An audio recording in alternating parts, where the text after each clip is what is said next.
Hi, welcome again to Chapter and Verse, Part 2 of a chat we have with Peter Colosi, Assistant Professor of Philosophy at Salve Regina College, a university actually, Salve Regina University. We were talking about a lot of things last week. Um, if you missed the program, we might be able to put it up on the internet, and you might be able to see it on the internet, on YouTube. Well, we were talking about the centrality of love and how love seems to solve a lot of problems. And I mentioned to Peter just a minute ago,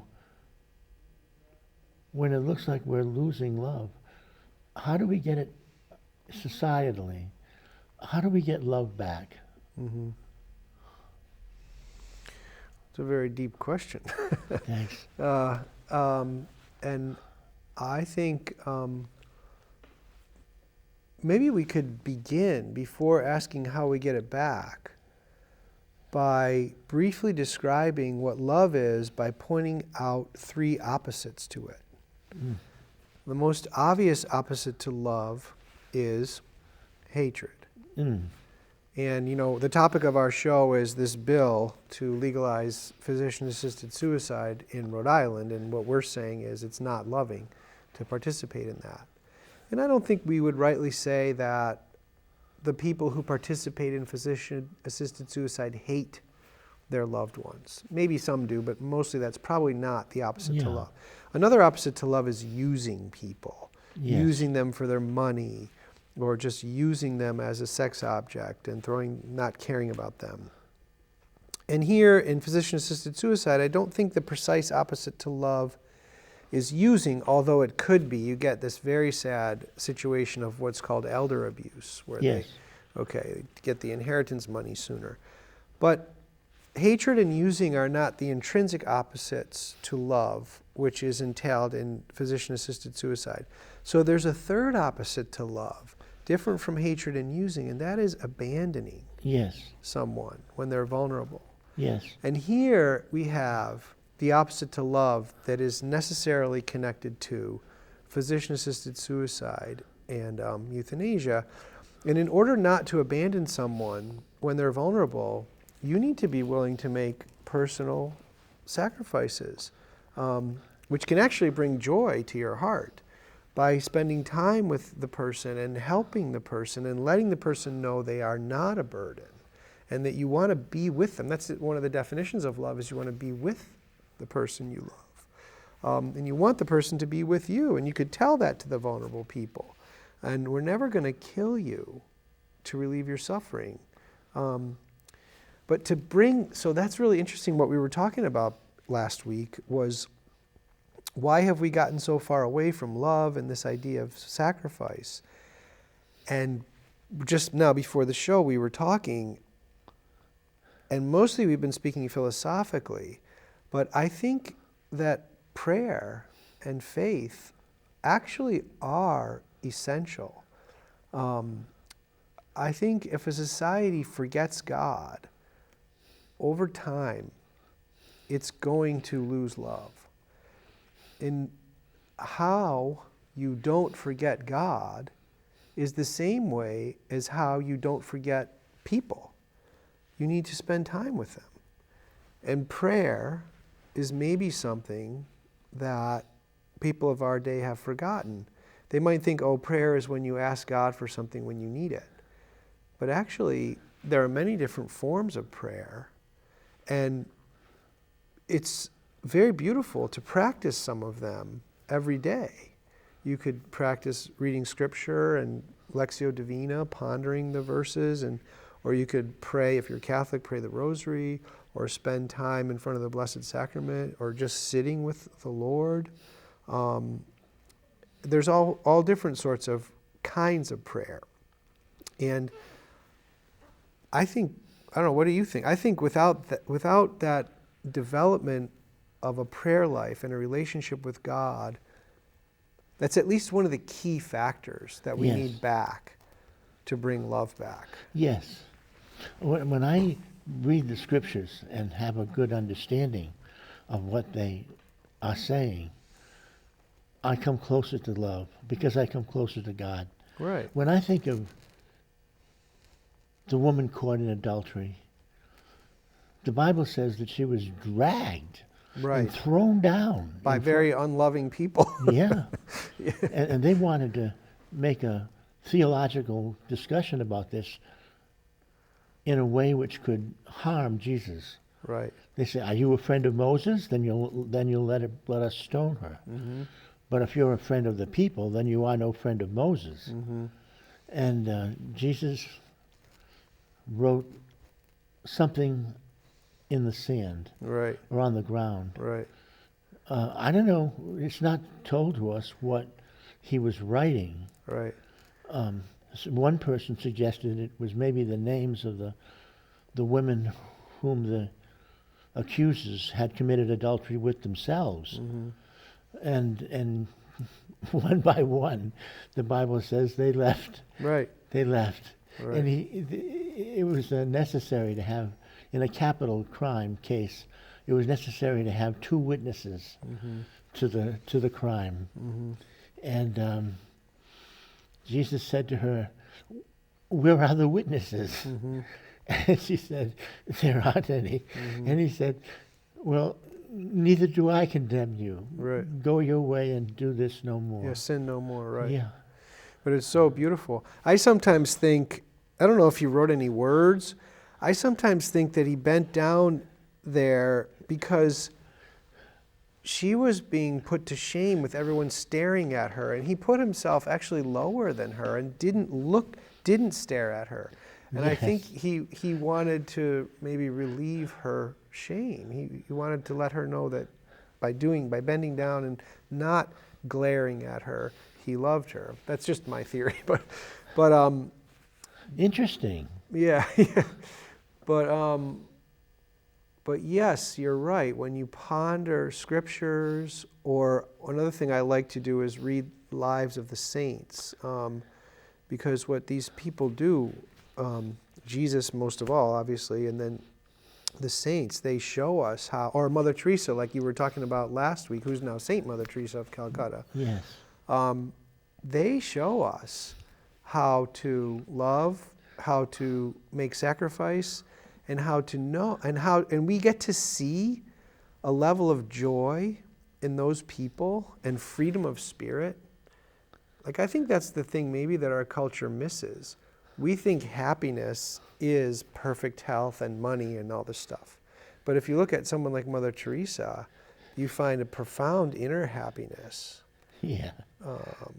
And so yeah, I think that connection to God, the meaning of love as being with each other and being with the vulnerable, and sacrifice would go a long way. You know, when they legalize physician-assisted suicide, what always happens is, or euthanasia in the countries where they do it that way, research dollars go away from palliative care. It's very inexpensive to give people the pills that there's a way they do it, but they have to, take poison, really. It's very inexpensive to do that. Much more inexpensive than to care for someone until they die a natural death. Wasn't there a case on the West Coast where a lady needed expensive medicine? Right. And they said the less expensive medicine Is covered. is death. Right. So they were going to give her enough for the poison. Right. They wouldn't give her enough for the remedy. Right. Her insurance company denied the remedy and approved the poison. And I've seen that video too of that lady being interviewed, and it breaks your heart. Yeah. Because you see in her this very feeling of being abandoned that we've been talking about. She's flabbergasted. That's not a strong enough word, but she's hurt that the rest of us are saying, we will only give you poison. Can you imagine if all of society says, we will give you poison, we won't help you? Mm. And that is what legalizing these laws says. I hope that some of the legislators sitting on this case will get a chance to hear some of our thoughts. A few of us had a little meeting with, now I don't know if I'm going to pronounce his name right, Archambault? I'm sorry, I don't. I don't know him either. I just met him, but he's beautiful. He's on the side of the pro-life side, and he's involved in these debates, so that's good. But could I just share with you two parts of the bill itself? Yes. Because, because now that I'm getting into this particular bill, that I'm here and kind of doing a chance to, giving different chances to testify and things with other people, I read it closely. And one of the sort of bizarre things about it is, for all of human history, law, homicide law, manslaughter law, even insurance law, is based on the idea that killing people is wrong. Yes. So there's all sorts of laws about that. Even a stop sign. Right. So now, with this bill, they're going to say killing people is not wrong. Yes. And so, throughout, there's like about a third of this bill or more of it is quoting places in other Rhode Island law about killing people, about homicide and things, and saying, but if you do it in this way, you won't be punished by that law. I'm going to give you an example. Yes. So there's a law called the duty to aid law. Yes. Okay. And so I'm going to read to you a little section from this Lila Manfield Sapinsley Compassionate Care Act. It says, a patient with a terminal condition who self-administers a lethal dose of medication shall not be considered to be a person exposed to grave physical harm under 11-56-1, and no person shall be subject to civil or criminal liability for being present, for not acting to stop them from ingesting the poison, and for not rendering aid to them. Did I read your article? Yeah, it was in there too. So maybe I'll just explain it. Oh, yes. So basically, there's a part of Rhode Island law, 1156-1, that says if you're present when someone's in grave physical harm, right, it's our duty. and you don't help them, you Yeah. can go to jail. Yeah. So now what this is saying is, it's basically saying, you know that part of Rhode Island law over there? Well, if you're present when someone drinks this lethal dose, and you stand there and watch, Yeah. and you don't try to stop them, and then as they're dying, you just stand there. You just wait till they die. Yeah. Don't worry, that other part of Rhode Island law won't apply to you. Yes. But if you do that in any other situation, it will. Yes. So it's an inherent contradiction. And there are many of these things in here. Like another one in here, which is very strange, is there's part of Rhode Island law that says, well, I'll read this line from the bill. It says, a person and their beneficiaries shall not be denied benefits under any life insurance policy as defined in 27-4-0.1 for actions taken in accord with this chapter. What that means is that if someone commits suicide in the normal way, Yes. life insurance policies don't pay out. Yes. Because there are people who could do that for reasons of getting their friends or family rich. Yes. Okay. But this is saying if you do suicide this way, Yes. the life insurance policy will pay out. Yeah. So it's another contradiction to another part of Rhode Island law about killing. But I sometimes wonder, now that I read this, what are life insurance policy companies Yeah. going to feel? It's kind of a strange way to refute the bill, but they must be worried about this because you could take out a life insurance policy Yeah. if you have a terminal illness, or take one out before you have it, Yeah. or whatever. And then you could now, if you meet all the criteria, you could kill yourself to make the life insurance policy pay out. So, I mean, I hope that was clear, but my point in that little section that I just wanted to show you is, and those are only two examples of many, that because this bill is doing the 180 that we talked about last time, Yeah. and saying doctors will be allowed to help people kill themselves, the law is in favor of people killing themselves, and so on and so forth. That is the opposite of all other Rhode Island law about killing. And so they are tying themselves in knots throughout this bill to say, if you kill in this way, this way, this way, this way, then this law won't apply to you. But we still want to keep those ones on the books. Does that make sense? I can see what they're saying, and it's a bit of a scandal. Yeah. Because they're nullifying Right. the good intentions of trying to aid somebody who is in trouble. Right. It's throwing a monkey wrench into, I guess, what we could call the consistency of Rhode Island law if this passes. Yeah. And then, as we were saying last week, once all of the restrictions start going away, which they will, then they're going to have to make more exceptions to other parts of Rhode Island law. And we're getting away from love again. Yes, we're getting away from love. Can I tell you a story from Yeah. the Bible? Yeah.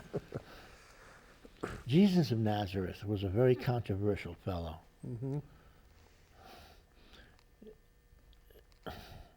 It was very frightening for some people to be associated with him. Even Nicodemus at night, Right. He went to him at night. he said to Jesus, "We know you're from God because you couldn't do these things unless you were." Right. But he came at night. He didn't Right. want anybody to think that he was taking a stand on the side of Jesus. Right. Well, there was a synagogue, and there was a principal. The synagogue was like a school. Mm-hmm.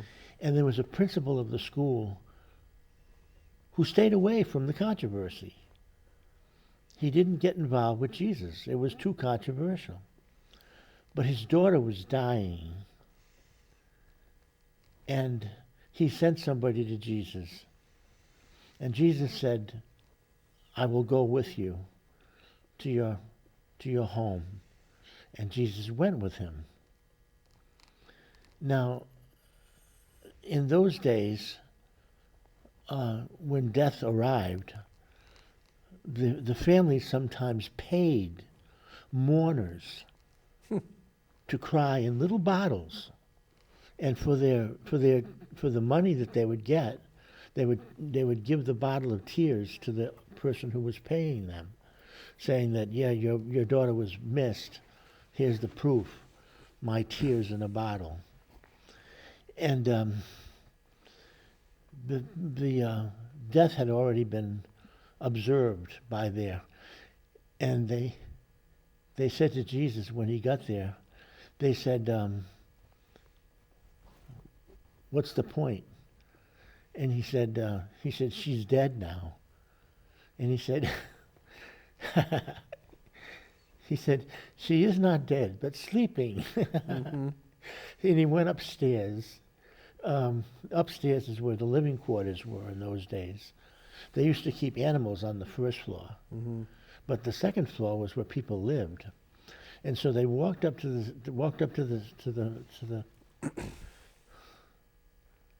the second floor, and Jesus took her wrist. She was about 12 years old, according to the information given to us in the Bible. Mm-hmm. The fact that he took her wrist, and she was about a 12-year-old girl. And he brought her back to life. Mm-hmm. And then he said something which surprised me and filled me with admiration. He said, he gave her back to her parents. And he said, "Give her something to eat because she is hungry." That's beautiful. Yeah. Mm-hmm. I wonder what the people who had laughed him into scorn Right. said when she came down Right. stairs. Right. That's beautiful. Yeah. I was thinking just now that maybe we should say something about the Christian way to deal with people who are dying and in pain. Yes. So one thing that's kind of neat about the Catholic tradition is that they've really developed some helpful terms to understand, help us understand how to, and so, everybody is going to die, but, and nowadays we have such advanced medical technology that people are, and I would say in some cases rightly, afraid of being put on too many machines and things and over-treatment. That's so true. Right. And so there's this question that people often think about pro-life people, which is not true, that our view is you have to use all the machines and everything all the time, no matter what. That is not the pro-life position. No. We're not vitalists. We accept that when death is present, it's okay to accept it, but you should never kill somebody. And so there's this distinction, a very helpful distinction between what is called extraordinary treatment and ordinary care. And, a clear example of extraordinary treatment would be like if somebody has cancer, yes. and let's say they do 1 or 2 or even 3 rounds of chemo and the cancer keeps coming back, and then the person says, I don't want to do another kind of chemo. That is not euthanasia. No. That is the humble acceptance of the presence of death. And that treatment would be futile because it's not achieving its end of curing the person. And then, but ordinary care would be like, let's say if someone's not dying of anything, but they need help eating, either by being hand-fed or even artificial nutrition. And if you didn't do that, they would die of, starvation. That would be euthanasia. If you said on purpose, I'm not going to feed you because you can't feed yourself, and since you're sick, it'll make you die sooner. That would be euthanasia. Yes. But if there's some extraordinary treatment or burdensome treatment, and the person's actually dying of something, then it's okay to say, oh, death is present now. And now we're going to turn to the sacraments and to prayer and bring the family in. But we're never going to stop caring for you. We're going to hold your hand. We're not going to give you an overdose. We're going to relieve your pain as much as we can. But even when we do that, our intention is to relieve your pain, not to make you die sooner. Even if sometimes pain medication does shorten life, that can be okay if you have to have that amount to relieve the pain, because your intention isn't to kill the person. Yes. But the idea is to have the intention of helping the person and loving the person until they die a natural death. Yes, one of my friends was Mildred Jefferson. Oh, yeah, famous. And pro-life. She once said to us, I am not a vitalist. Right. She said to me. Right. That's exactly right. And another one of my friends was a representative from Cranston and Warwick, Rhode Island.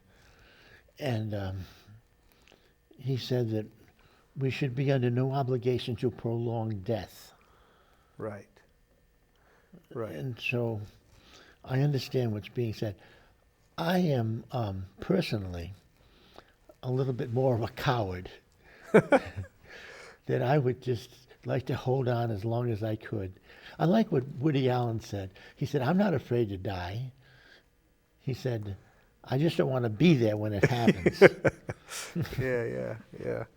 And people can, some people can, it's also on the pro-life side, it's perfectly fine for a person if they want to keep trying with extraordinary treatment, to keep trying. Maybe they have a reason, maybe they want somebody to, maybe they're waiting for someone they want to talk to and they'll get a few more weeks or something like this. It's just that like your friend said, 3 more minutes. We're 3 more minutes. You said 3 more minutes. we're not.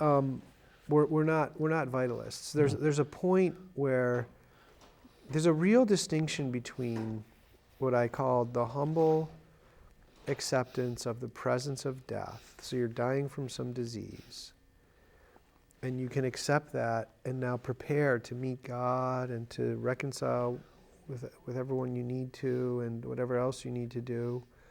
And that is the furthest thing from euthanasia. That's a human natural death.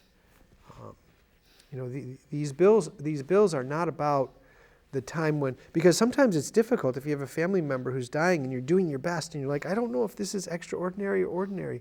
Well, you pray about it, you talk about it, and you make your best judgment, because your goal isn't to kill them if you're doing this from a pro-life perspective. Yes. But these bills are not about that difficult situation. These bills are about legalizing killing Yes. on purpose. And Yes. that is what should not be done. Yes. Well, thank you, Peter, for spending this time with me, and those of Thank us in you. our audience who've had the pleasure of meeting you. Yeah, thank you. Thanks. Thank you. Is there anything you'd like to add? We only have about a minute left. Well, I'm grateful to be on the show. Maybe, I don't know if you have any physicians or clinicians or nurses watching this show, but there's a book. It's called Catholic Witness in Healthcare. I don't know if they can see it on the thing, but that book, I have a chapter in it. Yes. It's published by Catholic University of America Press, and it's written mostly by doctors, which I'm not a medical doctor, about how to practice every single field of medicine from this pro-life caring perspective. And I really would recommend the book to get a deeper, because these topics are challenging, Yes. and it's helpful to have something like this. So that's called Catholic Witness in Healthcare, Practicing Medicine in Truth and Love, by Catholic University of America Press. And you don't have to be a Catholic to follow the book. It's very beautiful. I think it reaches everybody who has this way of talking about Yes. healthcare. Yeah. Well, see you again next week Okay. on the next edition of Chapter and Verse. Thanks, Peter. Thank you. Thank you.